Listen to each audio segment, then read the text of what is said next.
ago. And a player Richard played with for years, Mr. Kyrie Irving. Oh, this is love right there. That's what that is, or something. Kyrie addressed yesterday some of the points that were brought up in Jackie McMullen's ESPN story about him a few days ago, particularly the topic of his, quote, mood swings. Take a listen.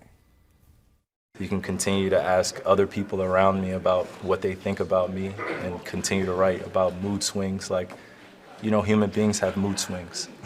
Like, you go home and you're not happy with things, or you're mad at something and you're happy. That's a mood swing. It's okay to be human. Like, I don't have to be perfect for anyone here, nor do I have to be perfect for the public. So I'm not here to dispel any perception. I'm just here to be myself. I loved that answer from him. That was great. What did you think?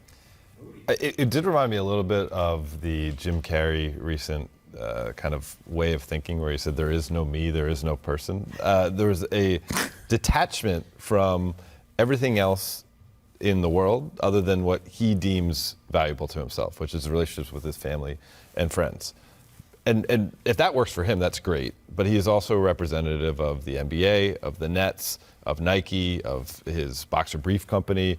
You know, there's a business thing going on here too. And to be able to actually walk through life and not have any of those things matter, opinions matter, perception matter, is a lot harder done than said.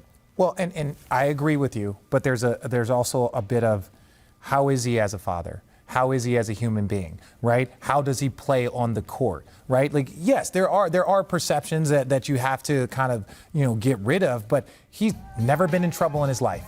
He's never had an issue. We've never seen any extracurricular stuff with him. So it's like, if the worst thing that comes with this player is he's a bit moody or he goes through some things, I'm taking it, 100 times. It doesn't mean that Kyrie can't improve and then he can't work on getting better, but he's like, one thing that everyone here knows, if you're constantly searching for everyone's validation and you want everyone to like you, that is a bad place to be. And we've been critical of Kevin Durant on the other end of the spectrum for that. I mean, I'll be honest, of all the different things Kyrie has said and done in public, I thought him taking the flat earth thing to the extent that he did, not just saying it at first You're with welcome.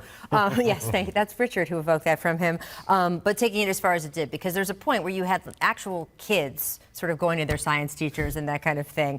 I don't mind him being moody, and I'm curious to get your opinion, Richard, because you experienced with him during a playoff run, I think during an NBA Finals run, right? Yes. Where he went a few days without talking to any of you guys. And it felt like at the time, because he hadn't done something to that extreme before, there was a lot of guys feeling like, well, what's his static? What's going on? Do we have a problem here? I think people know Kyrie well enough now. If that happened now, I think in the same exact situation, people would just, on your team, would have brushed it off and been like, yeah, Kyrie's done it before, I'll do it again. Yeah, and look, there were things that weren't great about it, but at the end of the day, we never questioned, was he going to show up on the court, right?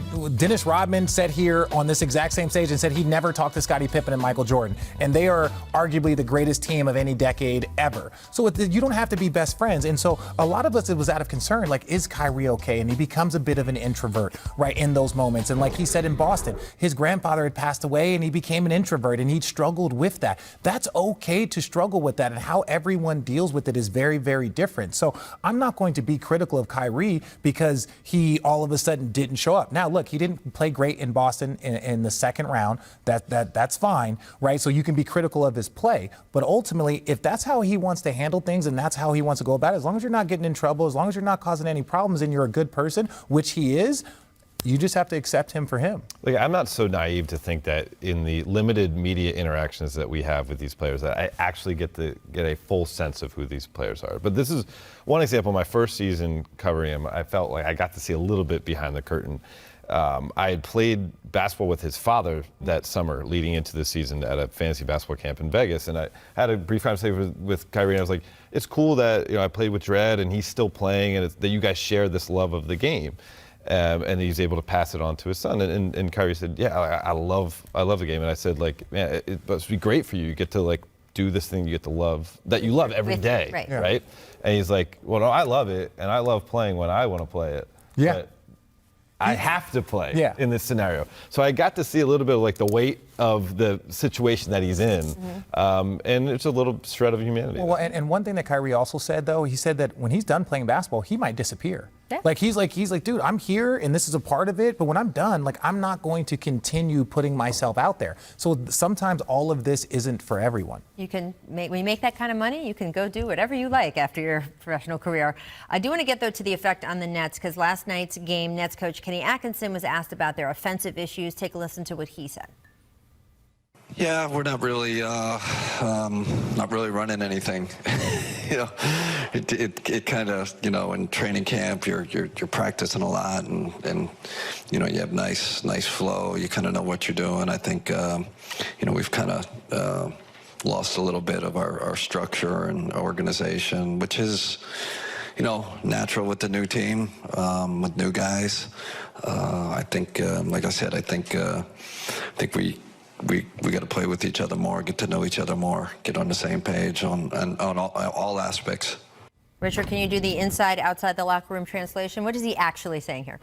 We have to continue playing together, right? And what he said is very accurate. What he said is this. One of the things, I watched the game last night, they don't have a real backup point guard. Right now they have Spencer Dinwiddie, they have Karis LeVert, and even in the first couple of games this year, Kyrie came out on fire. He would go out the game and then the lead would go down. And that was one of my observations. Like even when Kyrie scored that 50-point game in a loss, if you watch the game, his plus minus was very, very good, is when he would leave the game. And it's because they have guys playing out of position. No traditional backup point guard. So it starts to become a little, my turn, your turn. They got Spencer Dinwiddie playing out of position. And so that's something that they might have to address as the season progresses. This is not something that you would put on Kyrie. Because if you look at his plus minus and how he gets guys involved, no turnovers, he's playing good basketball and their team is talented, but I think they're missing some things, internally. I'm just curious, why would he be so vague about it, though? Because the way he said that, he left it open for interpretation for us to say, well, then he must be talking about Kyrie because he's the guy with the ball in his hands all the time. And if they're not being organized or structured,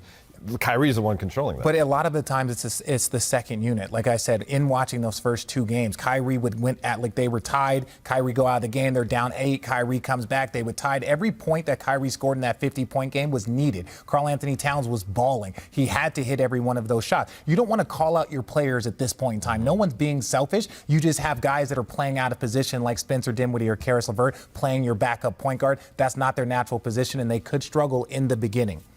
All right, up next, we're going to talk about Kawhi because he is playing the Spurs tonight in San Antonio. We will discuss our expectations for that. Is it a revenge game? Oh, it's in L.A., producer Steve says in my ear. It's here, yeah. It's here, so I don't know who's having revenge on who. But first, we will look at our second distant replay of the day. This one is from Rudy Gay on this date. In 08. 2008. Grizzlies don't have a timeout. Rudy for the win.